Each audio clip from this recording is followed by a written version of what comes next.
Chers amis présents ici et chers internautes, puisque nous sommes suivis en direct sur le site internet du Front National, bonjour. Vous savez, c'est toujours pour moi un grand bonheur de participer au colloque d'idées nations qui sont toujours d'une grande qualité et qui contribuent à démontrer que le débat d'idées est chez nous. En juin, sur les jaunes de non-droit, en septembre, sur l'école, nous avons pu mieux faire connaître aux Français les grandes orientations et les propositions concrètes de mon projet présidentiel. Ce projet, je le veux cohérent et global.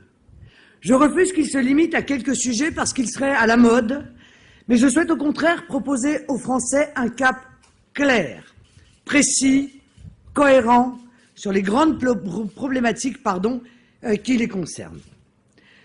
Vos échanges n'ont pas fait exception, chers amis, à l'excellence qui caractérise les colloques d'idées nations. J'ai écouté aujourd'hui avec beaucoup d'intérêt des professionnels de la santé, des fins connaisseurs du système sanitaire, des praticiens qui sont aussi venus témoigner de leur expérience et je les en remercie très sincèrement. Je les remercie d'avoir parlé avec autant de conviction, de passion même parfois, d'un sujet qui, bien évidemment, nous concerne tous.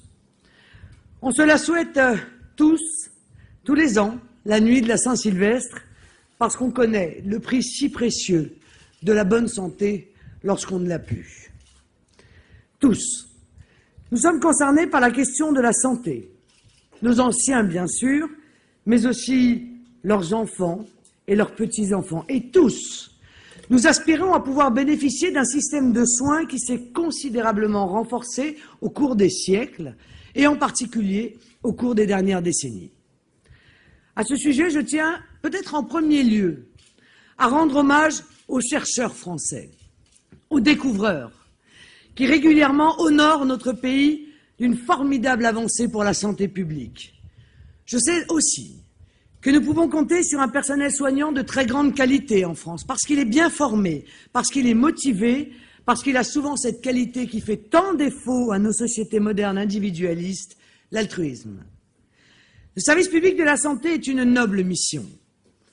Je salue en particulier très chaleureusement nos infirmières et nos infirmiers qui font un travail difficile, harassant, souvent mal rémunéré et parfois même ingrat, mais qui sont pour les malades et leurs familles un vrai rayon de soleil dans les couloirs parfois angoissants de l'hôpital. Alors nous l'avons dit, et c'est d'ailleurs le titre de ce colloque, il faut garantir à tous les Français l'accès à la santé. Ce sera ma priorité essentielle. Évidemment, aujourd'hui devant vous, je ne parlerai pas de tous les sujets liés à la santé, parce qu'il faudrait multiplier les colloques comme celui-ci, notamment la dépendance et la problématique des maisons de retraite et de leur privatisation, notamment le handicap qu'évoquait tout à l'heure Marie-Christine Arnautu, qui fera l'objet d'un traitement à part, dans le cadre duquel nous aborderons aussi de front le problème croissant de l'autisme, trop souvent méconnu et trop souvent mal pris en compte. Ma priorité absolue est la suivante, je vous l'ai dit, rétablir la justice face aux soins dans une société qui, malheureusement, a laissé l'injustice médicale se creuser. Tout de suite, cette première question renvoie à la seconde, celle des choix qu'il faut faire et des priorités qu'il faut définir, et donc à la question financière. Vous le savez, nous sommes en pleine crise de la dette pour 1000 raisons qui tiennent à des choix économiques absurdes, notamment au niveau européen. Dans ce contexte, il nous faut être responsables. L'argent ne coule malheureusement pas à flot dans les caisses mal gérées de l'État, ni dans celles des organismes de protection sociale. Il faut donc faire des choix, d'autres choix que ceux de l'UMP et du PS, et définir d'autres priorités que celles de l'UMP et du PS pour atteindre l'impérieux objectif que je me fixe et que je fixerai à mon gouvernement, la justice entre les Français face à la santé. Je le dis tout de suite, je n'admets pas qu'il y ait une médecine des pauvres et une médecine des riches. Je n'admets pas non plus qu'un nombre croissant de Français, comme c'est le cas depuis plus d'une dizaine d'années, renoncent à se soigner faute de moyens. C'est pour moi le comble de l'ignominie, qu'une politique qui laisse se développer, qui organise, qui favorise l'injustice devant la santé. Injustice sociale entre les pauvres et les riches, mais aussi injustice territoriale entre les campagnes ou les lointaines banlieues oubliées de tous et des centres-villes bourgeois plus favorisés. La sécurité sociale est un très grand acquis de l'immédiate après-guerre, une fierté pour la France. Un système qu'on nous envie souvent, et je peux vous dire, revenant des États-Unis, qu'on nous l'envie outre-Atlantique. Je refuse de voir ce système saccagé peu à peu par l'incompétence des gens qui nous gouvernent, leur incapacité à faire des choix pertinents, à définir de vraies priorités. Les Français le savent. Je suis le meilleur défenseur de leur sécurité. Et bien qu'ils sachent aussi que je serai le meilleur défenseur de notre sécurité sociale et de notre système de soins.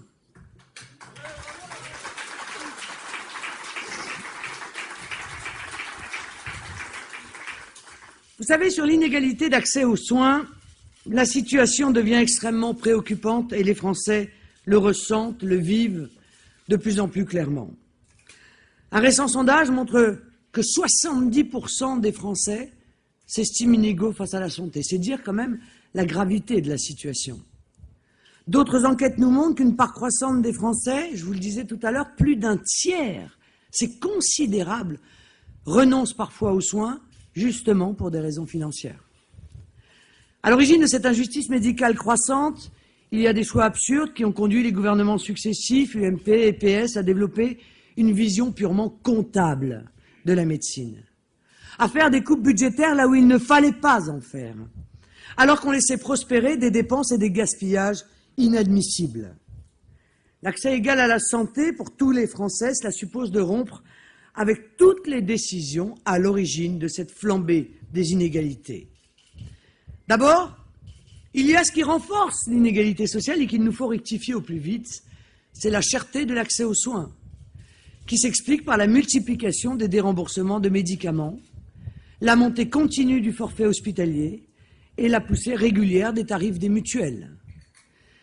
Des études très précises ont démontré la perversité des déremboursements de médicaments, et je pense notamment à l'évaluation faite cette année par l'Institut de recherche et de documentation en économie de la santé.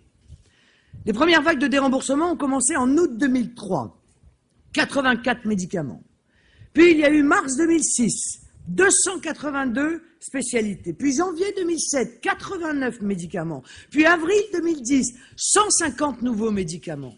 Et enfin, mais ça reprendra très vite, le 6 octobre 2011, 26 médicaments supplémentaires déremboursés.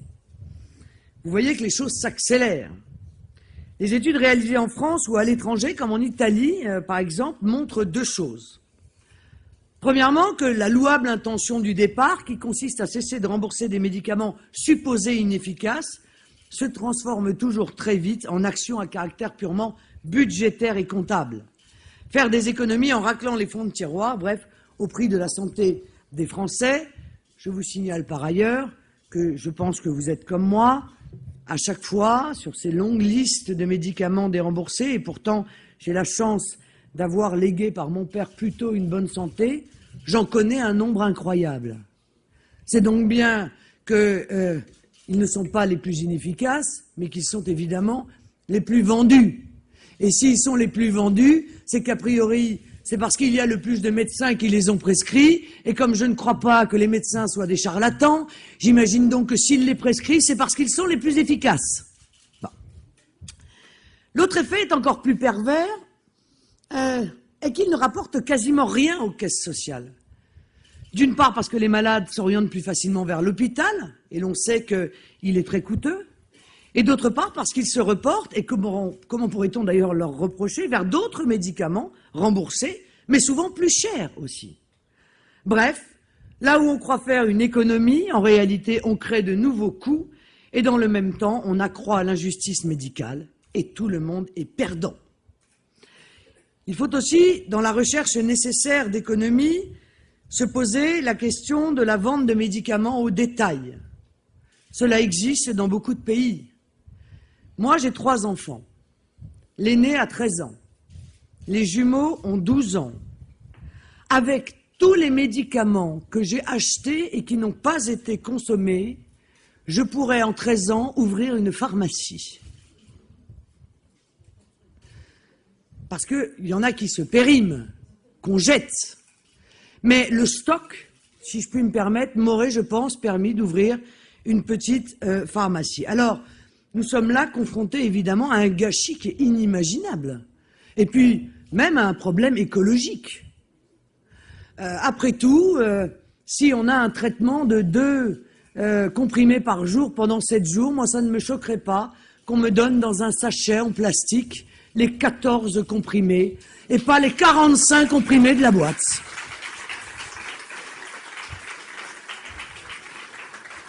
Ça me paraît être du bon sens et éviterait d'ailleurs l'automédication dont on nous rebat les oreilles. Alors il faut donc reprendre cette politique du médicament, regarder avec beaucoup plus de discernement les médicaments réellement efficaces, ceux qui sont inefficaces, quitte à rembourser à nouveau des médicaments placés sur ces fameuses listes, et impliquer bien davantage qu'on ne le fait aujourd'hui les malades, via les associations qui les représentent. Leur rôle au sein de la Commission de la transparence de la Haute Autorité de Santé doit, je le crois, être reconnu. D'une manière générale, il faut cesser d'ailleurs de les mépriser, ces malades. Partout où des décisions les concernent, des décisions importantes, bien sûr, sont prises, des représentants des malades doivent être associés.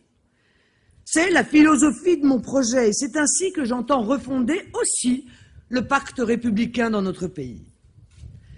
Alors, à côté des remboursements à répétition des médicaments, il faut poser la question des hausses régulières du forfait hospitalier. C'est là encore une question de priorité et de choix.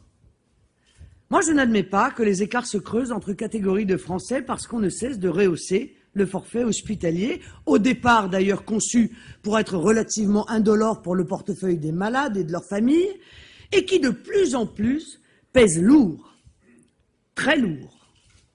Et à ce sujet, l'hypocrisie du gouvernement devient insupportable, qui crée des coûts additionnels et qui, dans le même temps, demande systématiquement aux mutuelles de les prendre en charge. Mais les Français ne sont pas dupes. Les mutuelles ne prennent pas en charge à n'importe quel prix l'effacement de la sécurité sociale. Elles augmentent régulièrement leurs tarifs. Et ce sont in fine toujours les Français, et notamment les plus modestes, qui paient. À ce sujet, l'augmentation de la taxe sur les complémentaires santé votée début septembre à l'initiative du gouvernement Sarkozy était une grave erreur, que j'ai dénoncée d'ailleurs comme telle. Et elle se traduira par une hausse prévisible de 6 à 7% du coût des mutuelles. Je vous rappelle d'ailleurs que le jour même où les députés votaient cette mesure indigne, ils votaient également un nouveau plan de renflouement pour la Grèce, le 2e en quelques mois, qui a alourdi notre dette publique de 15 milliards d'euros supplémentaires. C'est toujours bon à savoir. Concernant enfin les tarifs des consultations en médecine libérale, je serai très attentive à ce qu'on évite les dépassements excessifs d'honoraires en secteur 2. Parce qu'il y a, c'est vrai, énormément de gens, de médecins qui se tiennent bien, et puis il y en a quelques-uns qui se tiennent mal. Et il y a parfois des véritables scandales.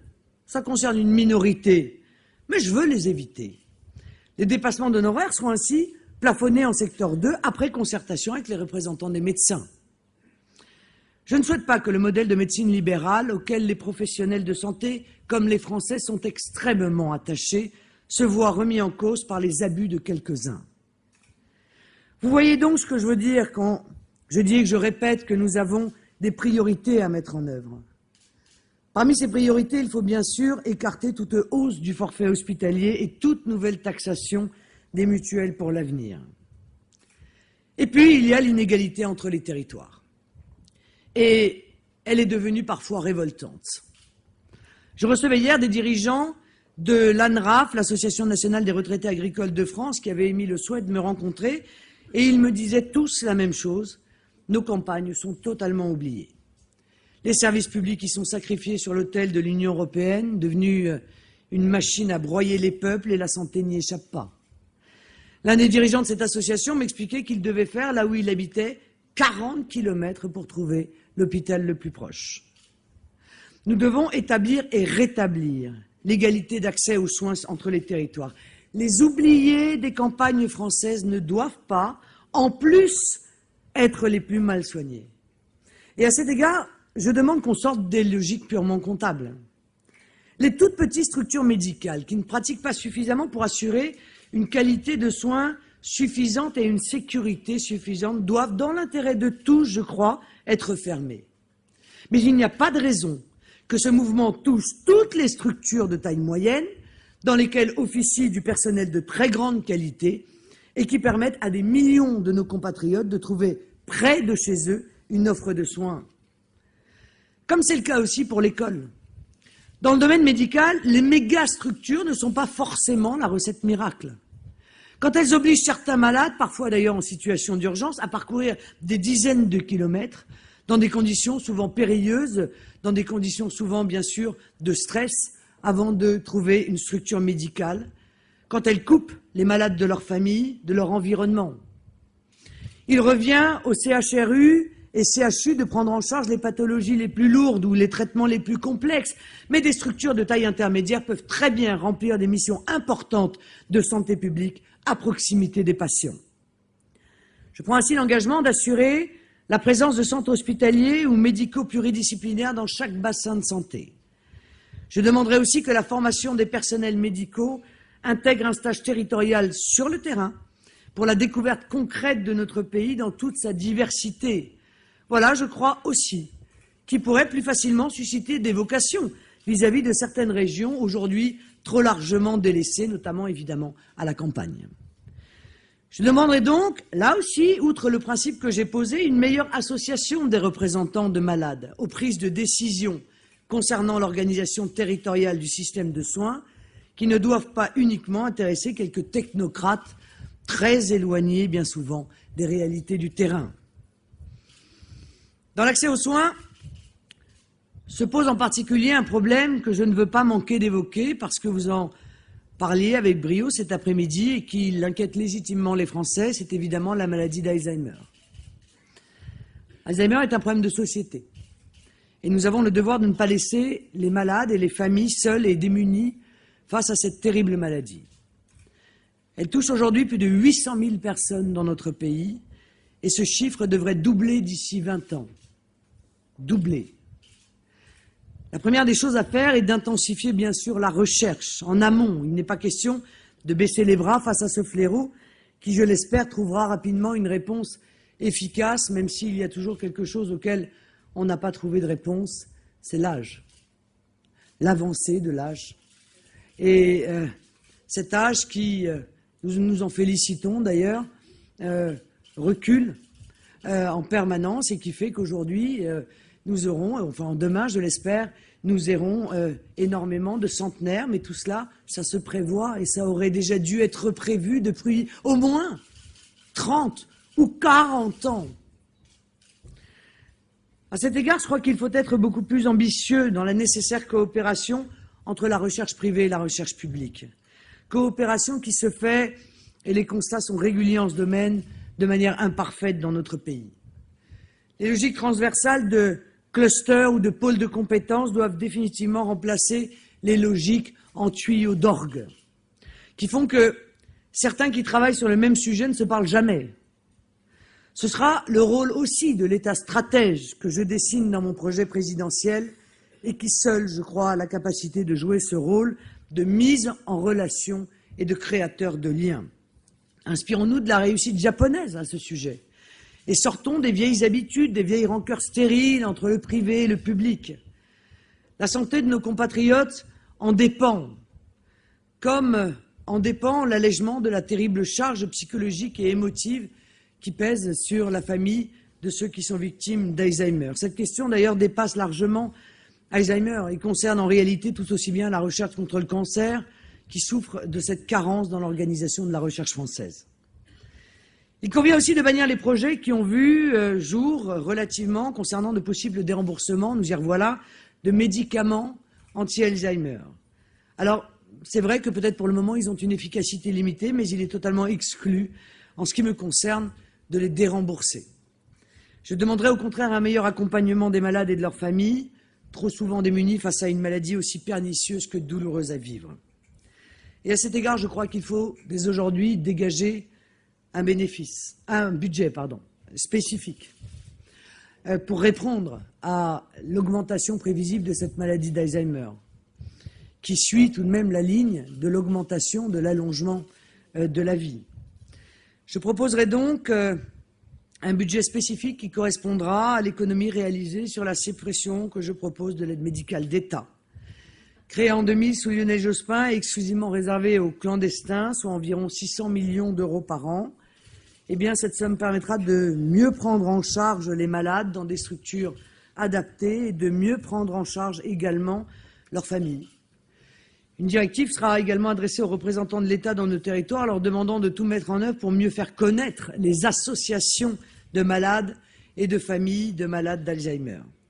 Il me semble qu'Alzheimer est un enjeu premier en matière de santé publique et d'égalité aussi, d'accès aux soins.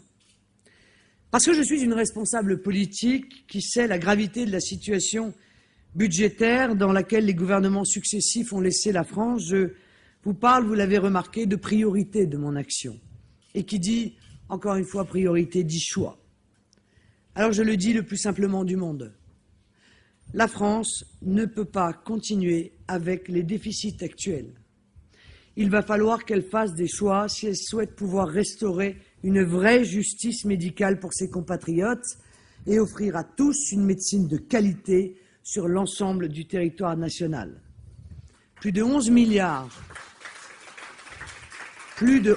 milliards d'euros de déficit pour la seule branche assurance maladie l'an dernier et 10 prévus cette année.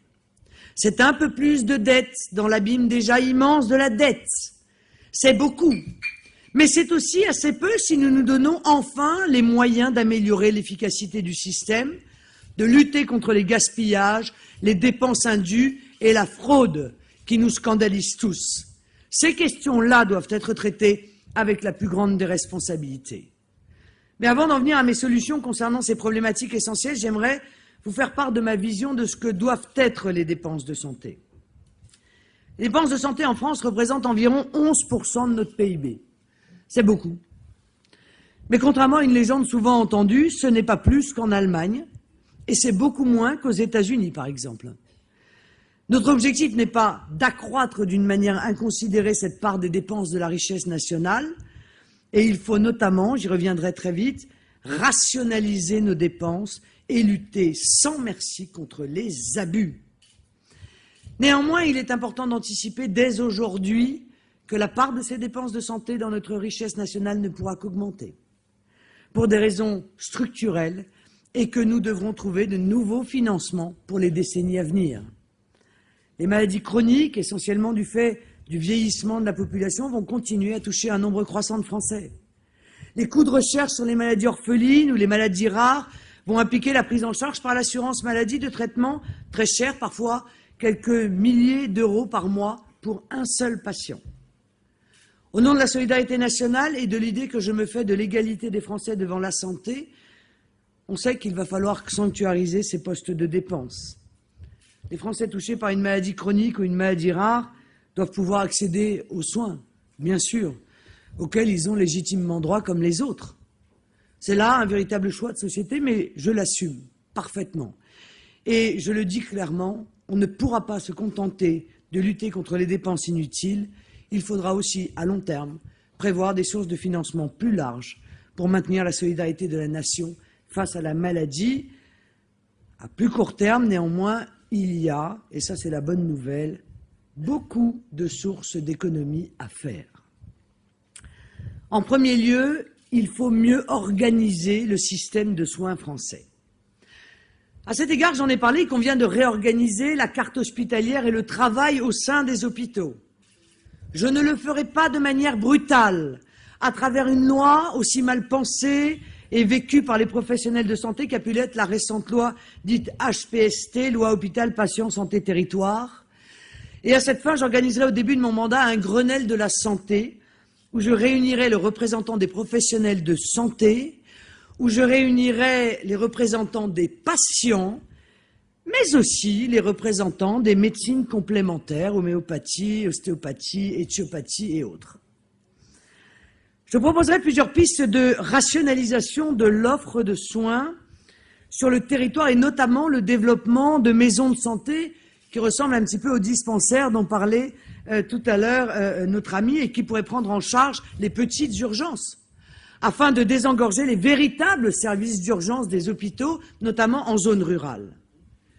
Je demanderai une réflexion plus aboutie sur la délégation de tâches au sein de l'hôpital qui permettra aux infirmiers et infirmières de prendre en charge, à condition évidemment de recevoir une formation adéquate, certains actes médicaux courants et simples, ce qui déchargerait quelque peu les médecins tout en revalorisant la profession d'infirmier. Je mettrai en place le fameux dossier médical personnalisé. Vous savez, c'est le véritable serpent de mer de la politique de santé en France, ce qui favorisera la transmission des données entre la médecine de ville et la médecine hospitalière, mais également entre généralistes et spécialistes au sein de la médecine libérale. Toutes les conditions relatives à la protection des données et à leur confidentialité devront être remplies. C'est essentiel. La sécurité des données est la condition sine qua non. Et croyez-moi que je veillerai notamment à ce qu'en aucun cas les compagnies d'assurance ne puissent y avoir accès.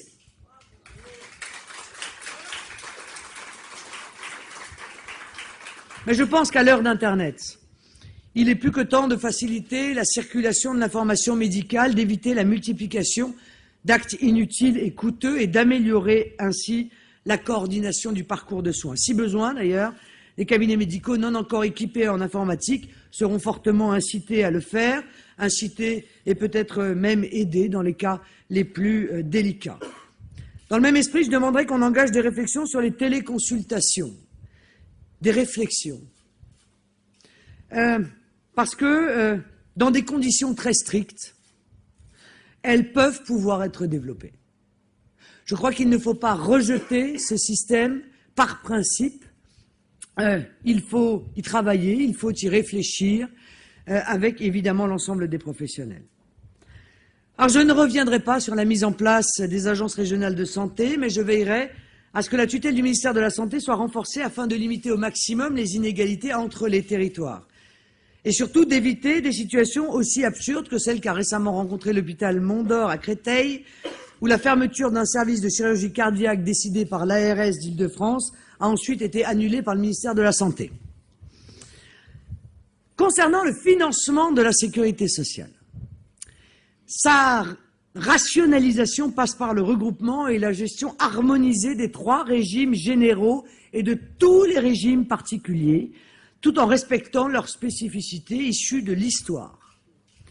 Je demanderai aussi une harmonisation des comptabilités départementales des organismes de prélèvement et de prestation des 3 branches avec les méthodes comptables nationales de l'Agence comptable des organismes de sécurité sociale.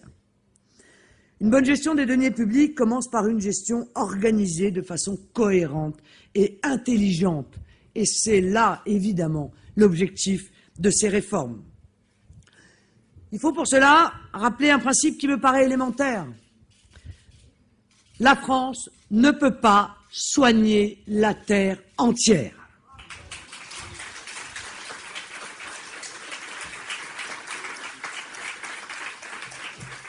Et bien sûr que nous le regrettons tous. Bien sûr que nous aimerions aller au soutien, en aide à des populations dont nous savons qu'elles sont en difficulté. Bien sûr que nous aimerions avoir les moyens. Mais il n'est plus admissible, en pleine crise économique et sociale, en pleine crise de la dette, alors qu'on demande des sacrifices intenables aux Français, notamment en matière de santé, de continuer dans cette voie. S'exprime d'ailleurs sur ce sujet, comme sur tous les autres, la très grande cohérence, je crois, de mon projet présidentiel. C'est toute une politique en matière d'immigration, de lutte contre la fraude sociale qu'il faut développer. Ainsi, je demanderai, une fois au pouvoir, la renégociation des conventions signées en matière de sécurité sociale avec les pays étrangers. L'objectif étant de mettre fin à une immigration sanitaire vers la France que nous ne pouvons pas assumer, avec incitation à terme à la création d'une caisse des étrangers en France sur le modèle de la caisse des Français à l'étranger. Je l'ai dit, je mettrai fin à l'aide médicale d'État réservée aux migrants clandestins et dont le budget a été multiplié par 7 en 10 ans pour atteindre 588 millions d'euros cette année.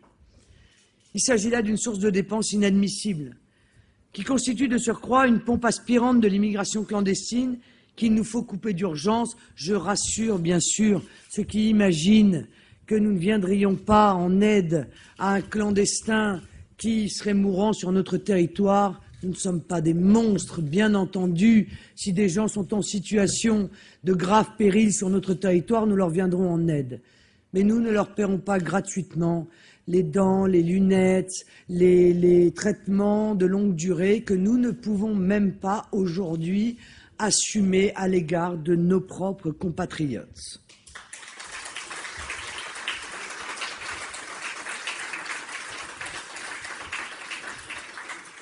Il conviendra aussi, je le crois, d'instaurer un délai de carence d'1 an de résidence continue en France et de cotisation avant de bénéficier de tous les avantages de la sécurité sociale pour les étrangers en situation légale. Je vous rappelle qu'en parallèle, je souhaite au cours du mandat présidentiel ramener l'immigration légale qui entre en France de 203 000, comme c'est le cas aujourd'hui, soit juste 80% de plus qu'en l'an 2000 sous Jospin, à 10 000, qui me paraît un seuil incompressible en 2017, soit 20 fois moins. Les priorités que j'ai fixées supposent aussi de mettre fin à l'énorme gaspillage que représente la fraude sociale et les abus en matière d'accès aux soins. La fraude sociale, évaluée par un récent rapport parlementaire en juin à 20 milliards d'euros par an, c'est l'ennemi de la justice face à la santé et de l'égalité devant les soins. Quand un fraudeur peut frauder en toute impunité, c'est un malade de plus qui est plus mal soigné. Il faut donc, mes chers amis, faire preuve de la plus grande fermeté contre le poison absolu que sont la fraude et les abus. Un vaste plan antifraude sera élaboré dès les premiers jours de mon arrivée au pouvoir parce que les Français ne supportent plus la triche et les tricheurs et qu'ils aspirent légitimement à pouvoir bénéficier des fruits de leurs efforts. En premier lieu, je le dis sans complexe, et cette règle sera intégrée au plan antifraude parce qu'il faut envoyer des signaux clairs contre la fraude et les fraudeurs. Les aides sociales seront supprimées pour tous les fraudeurs récidivistes comme elles le seront pour les récidivistes justiciables d'une peine d'1 an de prison au moins. Je mettrai aussi en place les conditions de la détection et de la désactivation des cartes vitales frauduleuses ou surnuméraires, dont le nombre avait été évalué en 2004 par l'Inspection générale des affaires sociales à 10 millions sur 60 millions, 1 sur 6. Et par la suite, bien sûr, il faudra vérifier l'authenticité des cartes vitales en circulation. Mais il faudra aussi se donner les moyens techniques pour lutter contre les falsifications. Enfin, écoutez, aujourd'hui, dans notre monde, après tout, une carte vitale donne plus de droits et crée évidemment plus de coûts pour la collectivité nationale qu'un passeport. Pourquoi est-ce qu'on ne sécuriserait pas les cartes vitales comme on sécurise les passeports? Ça paraît tout de même être, à mon sens, la moindre des choses. Alors, les services de l'État demanderont aussi aux collectivités territoriales, notamment aux départements, de contribuer pleinement à la lutte contre la fraude, en communiquant aux services compétents toutes les informations dont elles disposent. Aujourd'hui, il y a beaucoup trop de rétention d'informations, d'ailleurs parfois pour des raisons électoralistes ou politiques, et ce n'est pas acceptable. Je verrai aussi tout particulièrement sur nos services d'urgence, qui ne doivent pas être engorgés par des cas qui ne relèvent pas de l'urgence. Mais tous, nous, vous connaissez ce problème. Dans ce domaine, les abus devront être méticuleusement répertoriés et rapidement punis, parce que ces abus sont toujours le fait des mêmes personnes. Et ces abus mettent en danger la vie d'autrui par un comportement irresponsable. C'est la même fermeté que je préconise contre ces autres abus que représentent les arrêts maladie de complaisance, dont chacun sait qu'ils sont le fait d'un petit nombre de médecins très bien identifiés. Il faudra que ça cesse. La question des fraudes dans le système ambulancier, très coûteux pour la collectivité, sera aussi étudiée de près. Et puis je m'attaquerai aussi à la fraude politique. Oui, la fraude politique, c'est celle qui tient dans les mensonges de nos élus territoriaux sur la manière dont ils font croire que nos impôts servent, par exemple, à la lutte contre le cancer. Dans le Nord-Pas-de-Calais, dont je suis l'élu, ils ont fait un grand plan anti-cancer. Et puis quand on est allé gratter dans le plan anti-cancer, on a appris que ça finançait la lutte contre les maladies vénériennes des migrants clandestins à Calais, que ça finançait la lutte contre le paludisme à Saint-Louis du Sénégal. La transparence que les élus doivent aux Français à qui ils disent « nous luttons contre le cancer et pour cela, nous utilisons une partie de votre argent », ça doit aller à la lutte contre le cancer. Le président de la République qui manifestement cherche des menteurs peut en trouver là pour le coup. Alors si ce vaste plan qui n'est pas exhaustif évidemment parce qu'il y a beaucoup à faire, mais dont j'ai voulu vous montrer les grandes lignes et quelques mesures essentielles est appliquées, ce sont des milliards d'euros d'économies annuelles que nous pourrons faire. Des économies qui nous permettront d'assurer les priorités que j'ai fixées et d'assurer à tous les Français un égal accès aux soins. Quant au personnel médical, même si ce n'est pas tout à fait l'objet de notre colloque et que ce sujet constitue presque une thématique en soi, je souhaite insister sur la nécessité absolue de desserrer le numerus clausus qui détermine le nombre de praticiens formés chaque année en France. Mais c'est ubu. Cette histoire du numerus clausus, c'est ubu. C'est ubu. On fixe à 3 000, on a besoin de 6 000. Et chaque année, c'est pareil. Et on fait appel à des professionnels de santé étrangers ou à des infirmières étrangères. Et c'est vrai, dont il a été rappelé tout à l'heure, qu'il est toujours difficile de s'assurer de la qualité de la formation et des diplômes. Il n'y a pas de numerus clausus pour les avocats. Il n'y aura pas de besoin de numerus clausus pour les médecins. Et les médecins sont assez grands, et les étudiants en médecine sont assez grands pour savoir si ils se lancent dans cette longue carrière et s'ils ont la possibilité, à l'issue de cette longue carrière, d'en vivre.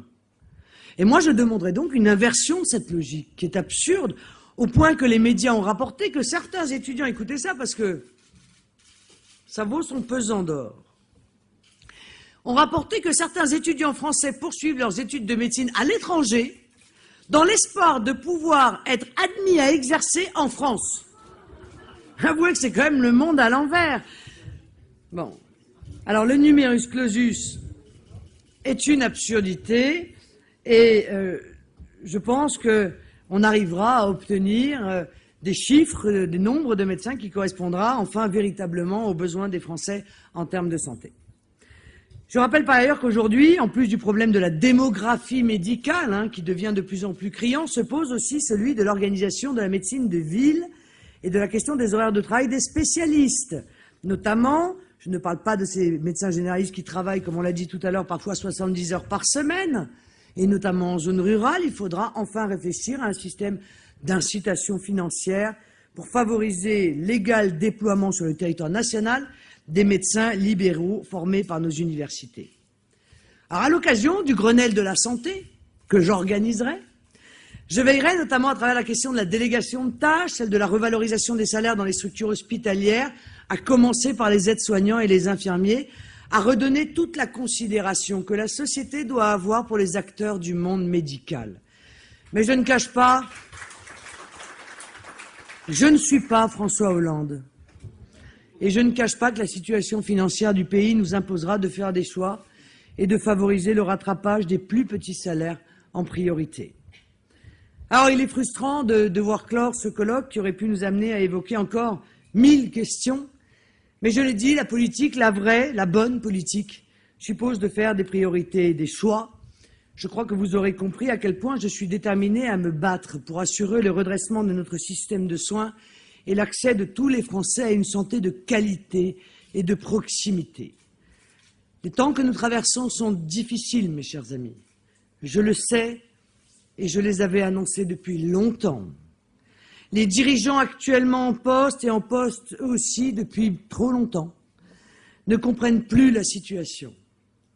Ils ne savent plus quoi faire pour Nicolas Sarkozy, ils ne savent même plus quoi dire concernant François Hollande. Vous le savez bien, vous le voyez bien. Leur fol entêtement à vouloir renflouer à tout prix un système économique en déroute totale, celui de l'Europe de Bruxelles, de l'euro, de l'ultralibéralisme et du libre-échange, les pousse à toutes les dérives. Sur l'autel de leur dogme suicidaire, ils sont prêts à tout sacrifier, à commencer par notre modèle social. Je vous conseille, mes chers amis, de vous renseigner sur la situation de santé des Grecs à la suite des plans d'austérité à répétition. Outre l'explosion des suicides, plus 40%, et le doublement des infections HIV, 30% de Grecs, au moment où nous nous parlons, se font soigner par des ONG dans la rue, et notamment par Médecins du Monde. Alors je vous le dis, je refuse de laisser l'UMP et le PS jeter tous nos trésors par-dessus bord au nom d'une idéologie au goût amer, très amer. Parmi ces trésors, il y a notre système de soins. Avec l'abandon de notre système de santé, de notre modèle social, c'est une vision de l'homme que l'on nous demande d'abandonner. C'est cette idée essentielle au cœur de notre civilisation que la solidarité doit s'exprimer d'abord à l'égard des plus faibles de nos compatriotes. Et qui est plus faible que le malade? Qui est plus faible que celui qui se bat pour défendre le bien le plus cher qui ait été donné à l'homme, la vie? Je propose une autre direction, un autre chemin pour la France, un chemin d'espérance, qui seul permettra le sursaut de notre pays, la prospérité de notre peuple, et nous permettra surtout, en rejetant la marchandisation de l'homme, de sauver nos âmes d'humains.